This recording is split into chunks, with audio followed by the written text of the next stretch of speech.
Quelles sont les erreurs à éviter lorsqu'on achète une montre? Lorsque vous commencez à vous intéresser à l'univers de l'horlogerie, il est très facile de faire des erreurs. Et j'en ai moi-même fait pas mal. Aujourd'hui, je vais vous parler de choses que j'aurais aimé savoir avant de débuter ma collection de montres pour ne pas reproduire les mêmes erreurs tout simplement. Bonjour à tous et bienvenue dans cette nouvelle vidéo dans laquelle je vais vous parler des 7 erreurs de débutants à ne pas faire lorsqu'on achète sa première montre. La première erreur qui est assez courante, c'est de voir une montre comme un investissement. On entend souvent dire des gens ouais, je vais investir dans les montres, je vais acheter une Rolex car ça ne perd pas de valeur, ça en prend même parfois. Mais je pense que c'est vraiment pas la bonne manière d'acheter une montre. Je pense que c'est mieux de se baser sur nos goûts, sur ce qu'on aime, ce qu'on trouve joli et ce qu'on aimerait acheter. Et non pas choisir une montre pour sa spéculation car peut-être dans les 2 ans, on ne sait pas, le prix va exploser dû à la rareté. Car ces cas sont très rares et ça n'arrive quasiment jamais. Et surtout sur des montres à prix abordable. Car entre nous, ça m'étonnerait que si vous voulez acheter votre première montre,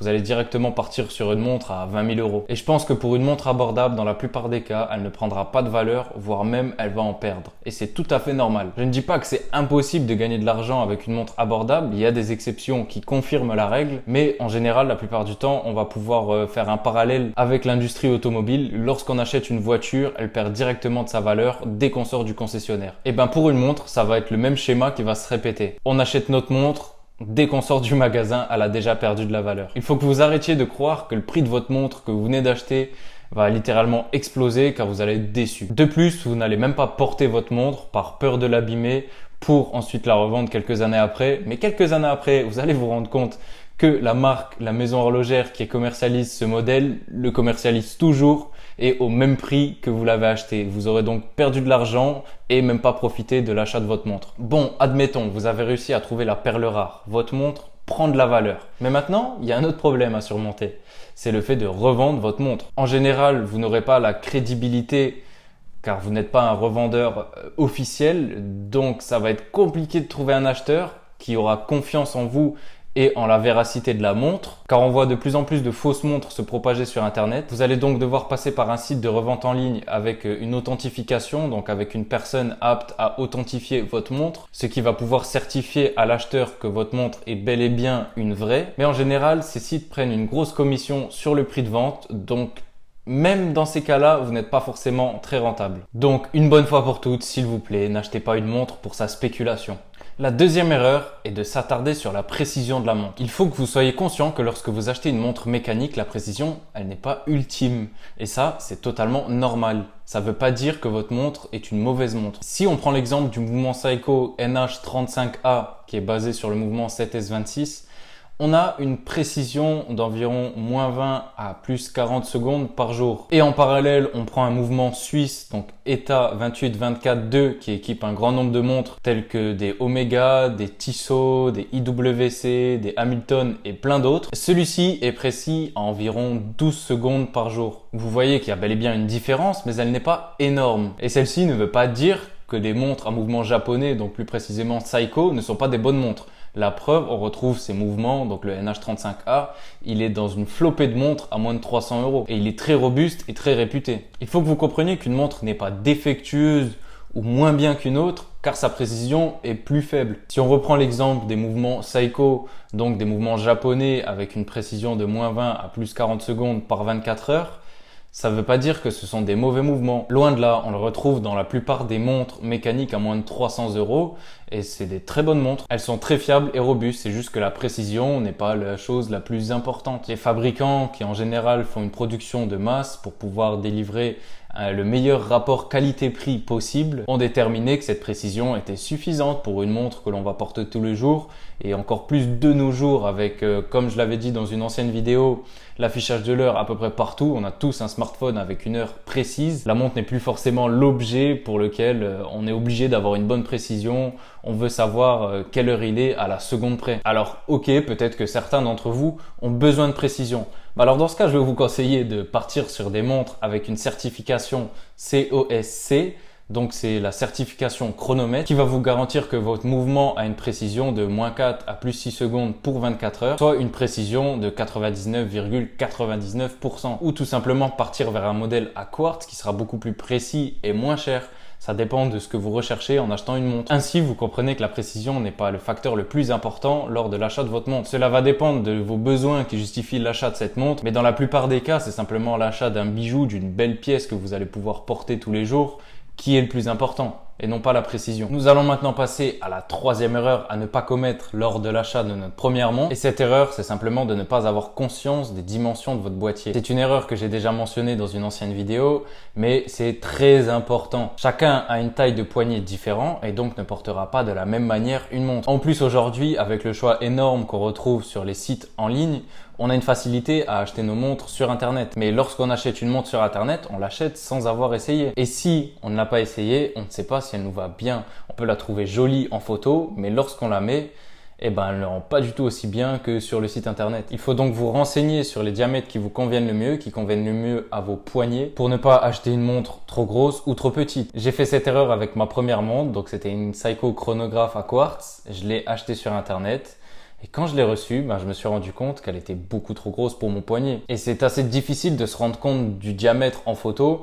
Et lorsqu'on n'y connaît rien, lorsqu'on n'a jamais eu d'expérience avec des montres, ça nous parle pas forcément, les 36 mm, 38 mm, 41 mm, on ne sait pas forcément ce que ça va représenter sur notre poignet. Mais au-delà du diamètre, il y a aussi l'épaisseur qui rentre en jeu. Est-ce que vous voulez une montre épaisse, assez voyante ou une montre fine et discrète? Et ça va pouvoir vous aiguiller aussi sur le modèle que vous allez choisir. Si vous n'arrivez pas à faire le choix, c'est peut-être les dimensions qui vont départager plusieurs modèles. Il est donc assez important de prendre conscience de quelle taille de boîtier nous convient le mieux. Et pour ça, n'ayez pas peur d'aller en boutique, ne soyez pas gêné de demander à essayer des modèles.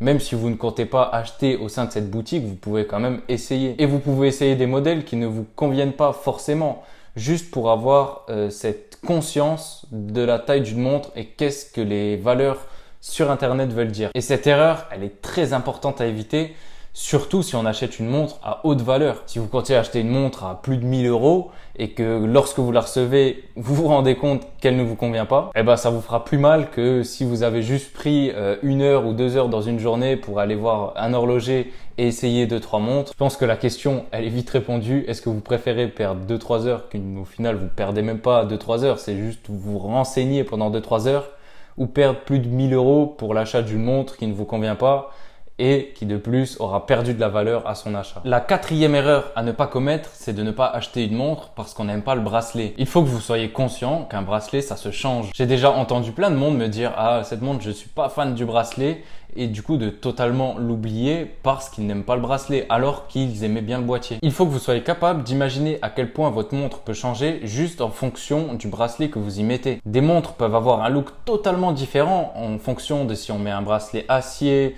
un bracelet cuir ou encore un bracelet natto. Ça change totalement l'identité de votre montre et un boîtier peut être sublimé avec un beau bracelet. Et d'ailleurs, si vous avez une montre que vous n'aimez plus forcément porter, essayez de l'imaginer avec un autre bracelet et peut-être que ce nouveau bracelet vous fera re-aimer cette montre. J'ai l'exemple de cette personne qui m'a dit qu'après quelques années de possession d'une montre, s'en est lassé un petit peu. Il a juste fallu qu'il rachète un nouveau bracelet, le change pour avoir l'impression d'avoir une montre totalement nouvelle. Donc au-delà de vous renseigner seulement sur des modèles de montres comme on les voit sur Internet, comme elles sont vendues par les maisons horlogères, essayez de vous renseigner un petit peu plus sur les bracelets qui se font et de les imaginer sur votre boîtier. Et puis comme pour les dimensions, je vous conseille aussi d'en essayer plusieurs avec plusieurs matériaux différents, car vous pouvez vous rendre compte que le cuir ne vous convient pas car c'est pas assez confortable, vous allez peut-être préférer l'acier. Mais l'acier, quand il fait chaud, ce n'est pas non plus très agréable. Alors peut-être que vous allez partir sur un bracelet caoutchouc qui sera plus agrippé à votre poignet, qui ne bougera moins si vous faites du sport par exemple. Si vous avez besoin d'une montre qui ne bouge vraiment pas avec un bracelet robuste, peut-être que vous allez partir sur un bracelet natto. Ça, c'est à vous de voir quel bracelet vous convient le mieux et surtout de ne pas vous bloquer à l'achat d'une montre parce que le bracelet ne vous convient pas, vous pouvez le changer. La cinquième erreur à ne pas commettre, c'est d'acheter de façon compulsive. C'est totalement normal que lorsque vous découvrez une nouvelle passion, vous avez envie de tout acheter, de tout avoir, de dépenser un maximum d'argent, d'avoir les meilleures montres possibles pour avoir une collection qui en ferait rêver plus d'un. Mais l'achat de façon compulsive n'est vraiment pas une bonne idée. Une fois de plus, c'est totalement normal d'avoir envie d'acheter plein de modèles différents. Et surtout, lorsque vous recevez votre première montre, c'est en général l'effet que ça fait.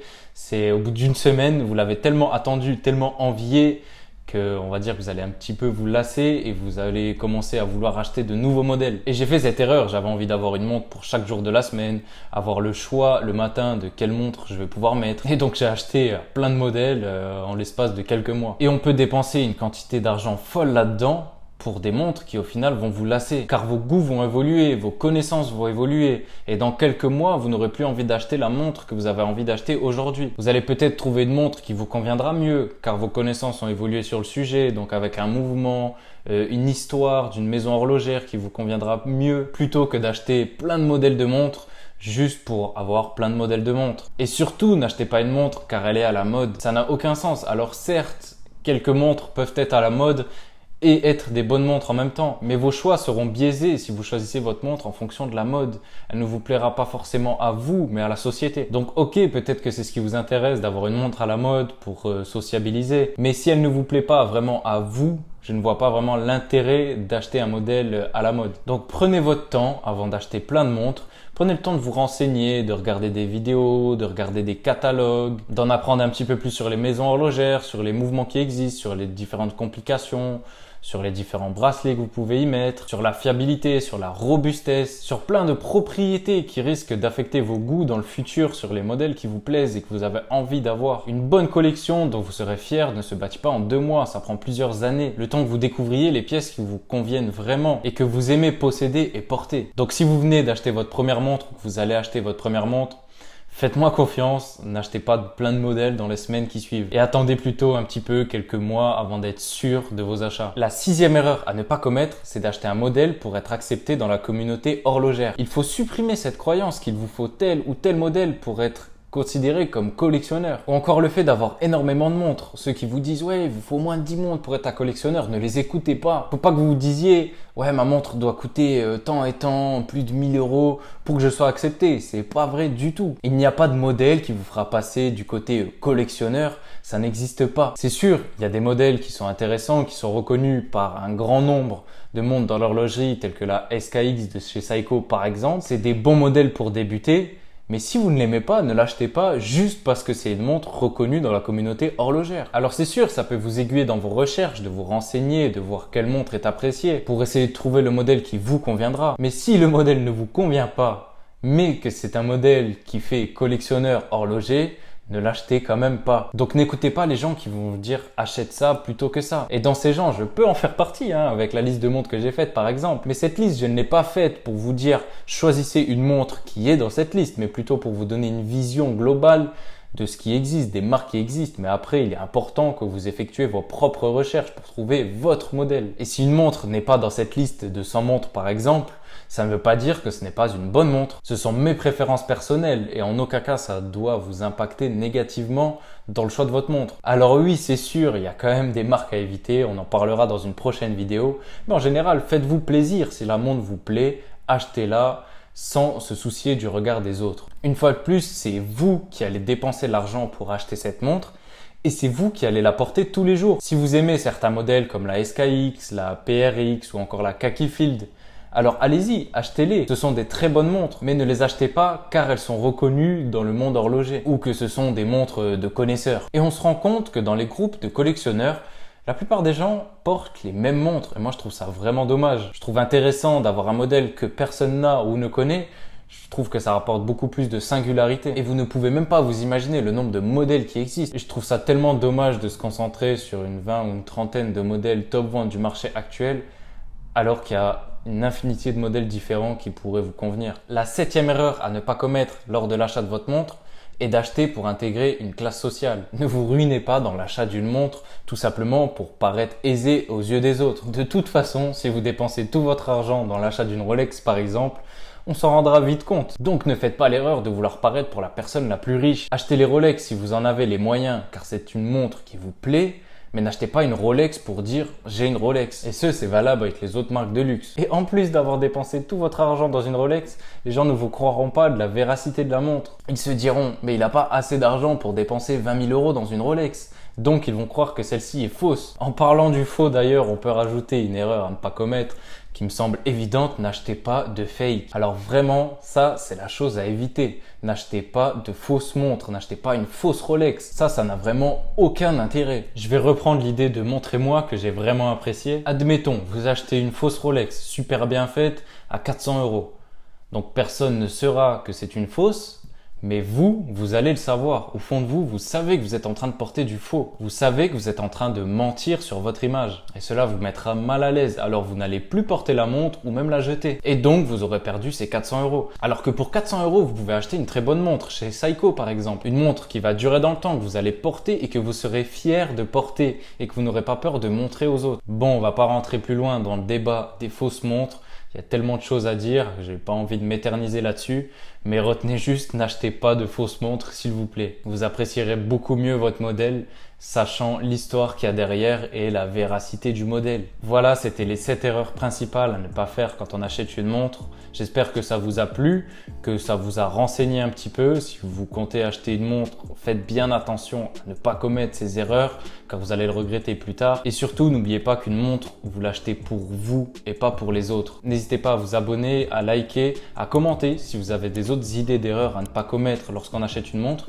N'hésitez pas à les mettre en commentaire. En tout cas, je remercie ceux qui prendront le temps de le faire, ça m'aide énormément. Et moi, je vous dis à la semaine prochaine dans une nouvelle vidéo. Mais en attendant, n'oubliez pas, prenez soin de vos montres.